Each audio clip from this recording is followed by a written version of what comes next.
I recently learned this fact that completely blew my mind. I'm at this event and I meet a woman named Laura Listwood, and we're talking. I'm like, what do you do? And she said, I convene elected women presidents and prime ministers for the United Nations. And I was like, wow, that's an amazing thing to do. How long have you been doing that? She said, oh, around 20 years.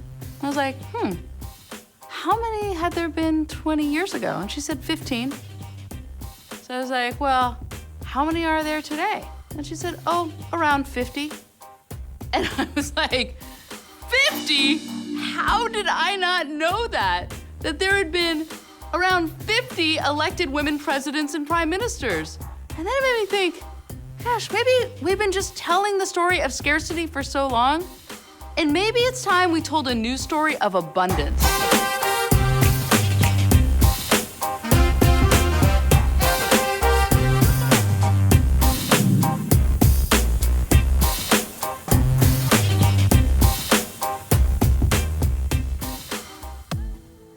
I woke up the next morning and I couldn't wait to tell Ken and our daughters about how many women had been elected heads of state. And then I proceeded to ask everyone around me who I thought might know the number, and nobody even came close to half. I asked friends, I asked CEOs of big companies, feminists, people on the street. How many elected women presidents and prime ministers in the whole world do you think there have been? Elected, no royalty. 2 or 3. Not many. 5, 6, 10? I would say under 5. I don't know. So the answer is 50. 50, really? 50. Oh, wow. 50. Oh, but not enough. But not enough. Yeah. I mean, I've always thought of myself as a feminist. My great-grandmother marched, my mother marched, I've marched. Even when I was growing up, my mom was writing her PhD thesis on the importance of mentors and mothers on successful women. And my dad wrote books about women in power. So I was completely disappointed in myself for not knowing. And it made me think, what else don't I know? And this all set me down a road to piece together a new narrative that looks at where are we really on the greater arc of history of women in power? And what's it gonna take to get to a 50-50 world? And I'm not talking just politics and boardrooms. I am talking across all parts of society, truly shifting the gender balance to be better for everyone. So in order to think about where we are on this arc and how we're gonna get to where we wanna go, let's go back to the very beginning. It turns out the oldest hominid ever discovered is a female hominid. Not a feminist, but a feminid. Okay, we actually know very little about who wore the pants back then.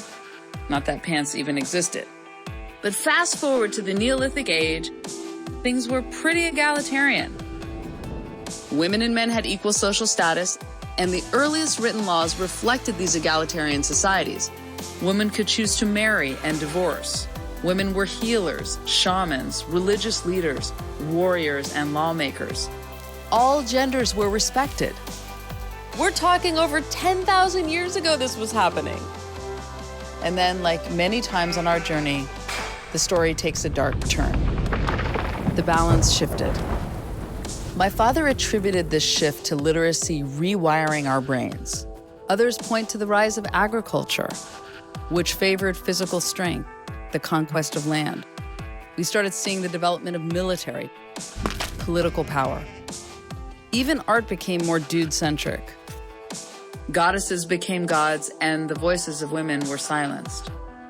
In ancient Mesopotamia, one of the earliest laws stated, if a woman speaks to a man out of turn, her teeth will be smashed in by a burnt brick. Patriarchy had arrived and was literally chiseled in stone. But we know that our history has been written mostly by men. I want the rest of the story. How are we supposed to know where we are in the arc of history if we don't have the full context? And not just elected leaders, but the centuries of badass women that I know were there, paving the paths and contributing to where we are today. Let's go find them. Here we have Hatshepsut in ancient Egypt, one of the first great women leaders. Egypt thrived under her long and influential reign for 22 years. But the next pharaoh literally chiseled her face out of history. And here's Boudica, the woman warrior who led the Britons in a revolt against the Romans. And Wu Zetian, the first and only female ruler of China, who also had her story altered by the men who followed. There was Margaret I of Denmark, who united the Scandinavian nations. I had never seen all these women linked together. Like warrior queen Amina, who ruled what is now Nigeria. And Queen Elizabeth I, at the time the most powerful person in the world, ruled for nearly 50 years. While she was in power, an explorer brought her what he thought was the horn from a unicorn. She liked it so much she added it to the crown jewels. We could actually call her a unicorn. We could call all of these women unicorns. Not mythical or unreal, but women who stood out, unique to their day, courageous women navigating uncharted terrain. And as I learned more about these women, I kept thinking about my mom's thesis that looked at successful women and the importance of their female mentors. So, Mom, how would you define a mentor? Someone who helps somebody else find their own path. One question you haven't asked me, which is important, is why did I study mentors? I never had a mentor. And then I thought, I wonder what it's like if someone had a mentor. All the studies, and I had to read all the studies about men first, having a mentor made the difference in the final push toward success. I mean, how did my mom accomplish so much without a mentor? And how did these women centuries ago accomplish so much? Did they have mentors? How did it even work back then? There was no easy way to connect with other women leaders. Hello. Hello. And no narrative over time to link their stories together. But eventually that narrative did begin, like with Christine de Pizan in France in the 1300s.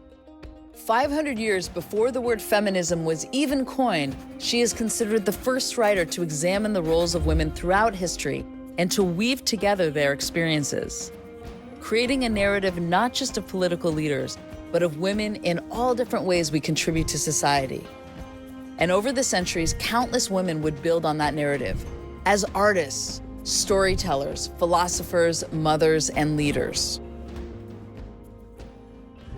But the mountains of imbalance were also centuries high, and for everyone climbed, there was another to struggle with. Room for fewer and fewer at the top, with more struggling to climb, more hurdles, more pushback. Like it was around this time that many of the wise, independent, and rebellious women of their day were labeled witches and put on trial. An estimated 50,000 women in Europe and the US were burned and executed. That's a lot of powerful women to lose from our narrative. And the imbalance was also becoming more and more embedded in political structures. Even our own country, which I do love, was established with the line, "All men are created equal." And this was a time of slavery. Clearly they didn't mean all men. And clearly they didn't mean women. Women couldn't own property. We had the same legal status as children. We couldn't vote. But no mountain was going to truly hold our power back. Women were rising in art, science, and culture. And pioneers were gathering, coming together to fight for more rights. Momentum was building in Europe, the US, and dots around the globe into what we now call the first wave of feminism. In 1848, 300 women and a few men convened in Seneca Falls, New York, and declared, "All men and women are created equal." The whole suffragist fight was gruesome, but the battle was worth it. 70 years after Seneca Falls, women in the US won the right to vote. But I found this part so haunting. Only one of the women who attended Seneca Falls was still alive.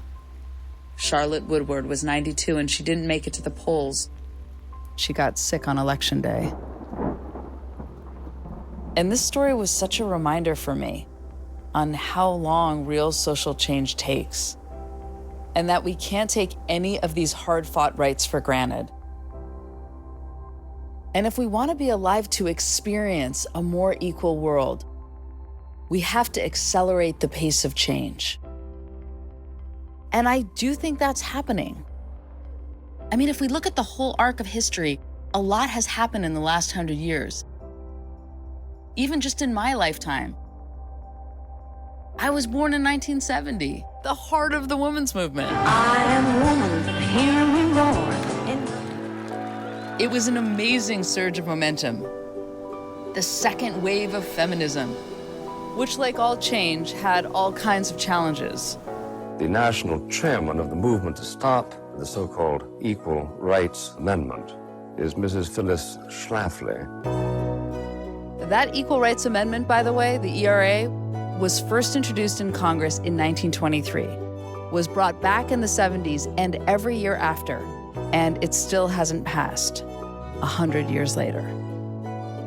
But what I didn't fully grasp about the momentum in the 70s is that while all the strides and struggles were happening in the US, women gathering, creating support groups, fighting for more rights, there was also a lot of exciting things happening on an international scale. By 1970, 3 countries had elected women as heads of state. And in 1975, the UN brought together the first International Women's Conference. Over 6,000 delegates from 133 countries traveled to Mexico City and gathered in person for 2 weeks to discuss the status of equal rights on a global scale. They made a collective plan. They'd convene again in Copenhagen in 1980. Above all, we have learned that to achieve full justice and equality for women will require a long and patient struggle. And they'd meet again in Nairobi in 1985 and Beijing in 95. Human rights are women's rights, and women's rights are human rights once and for all. It's like all these decades of global gatherings. We're all the first and onlys, the unicorns from all over the world coming together to build networks of support. Kind of perfect that a herd of unicorns is called a blessing. It was also in the mid-90s that Laura Liswitz started the Council of Women Leaders. I was noticing some very common themes running through about power, about how women are treated. I started asking them if they wanted to meet. They said they did, and so that's how the council started. And picture, this was the 70s, 80s, and 90s. All the connecting was done with faxes, letters, and plane rides just to have conversations. It's a whole different world today. The internet is accelerating the pace of change in so many ways. We can connect across continents and write and share stories that aren't already there, which brings power and opportunity to far more voices. But along with that comes greater responsibility. Our work is not done. Violence against women is global and systematic. Inequality is still present throughout every facet of our lives.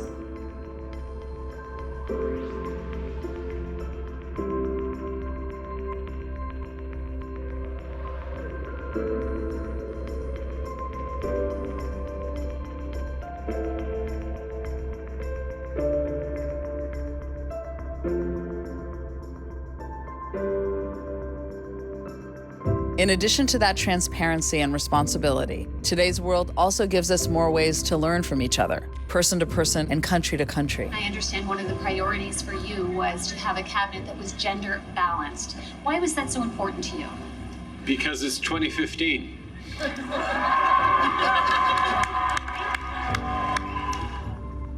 There are over 300 studies showing that making those changes from all levels, business, politics, and culture, makes life better for everyone, not just women, everyone. Over half of the countries that rank highest in gender equality across different sectors also rank highest on the Global Happiness Index.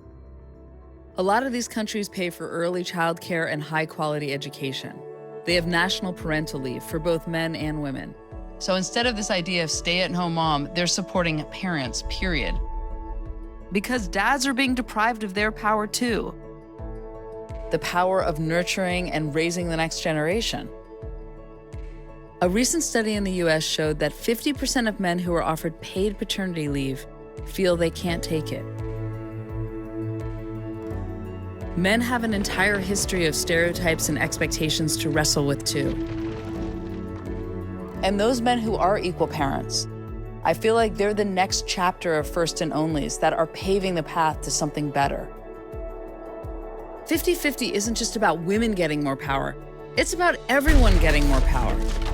It's about opening up the whole idea of what power is, moving beyond the binaries of men and women. We're all on a continuum with different combinations of strengths to bring to the table.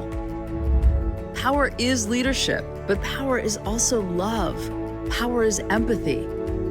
Power is the opportunity to find your own path. So how do we really get there, to the world we want to see?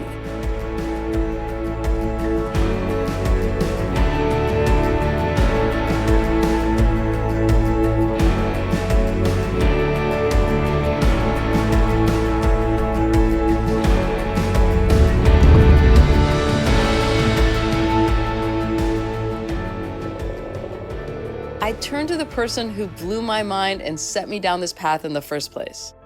So Laura, how do we get to 50-50? Well, I think change itself goes from the unthinkable to the impossible to the inevitable. But someone has to move it along. I often liken it to a standing ovation. A few people jump up and say this is the best thing that they have ever seen. Then another larger group gets up and says, yes, yes, this was just excellent. Then the large group gets up and says, yeah, this was okay. And then finally the last group gets up because they can't see the stage. So where are we on that arc of history? I think the generations that are alive today have the potential to reach that standing ovation. Although, as we know, change can be very disruptive and very unsettling for people. And often there's some group of people who want to revert to a good old days kind of thing. But the rest of us, we need to stand up and keep clapping. In the middle of this journey, our daughter Odessa was getting bat mitzvahed. And Ken and I talked so much about what we were each going to say to her at this big rite of passage. My favorite saying in the Talmud is, when you teach your children, you teach your children's children. A mentor is someone who helps somebody else find their own path. These are all the people who are going to be there for the rest of your life supporting you. Each of these people has a whole room of people that supported them to allow them to be in this room supporting you. Piecing together this history and putting it into context made me see mentorship in a whole new way. Mentors are all around us, younger, older, peer-to-peer, country to country, and from all of history. And we need to keep them all right here, right next to us. I used to think I had the full context of women in power, but I was still letting the story of scarcity guide me. And then I realized that if we really build on the centuries of momentum, generations of courageous women that have brought us this far, we can take this story of scarcity and turn it into a story of abundance. When you get to the top of the mountain, pull the next one up. Then there'll be two of you, tired and proud. And when the second one has finished taking in the view, let her pull the next one up. Room enough for all on the mountain peaks. To pull the next woman up. Pull the next man up. Pull the next up. Up. Up. Up.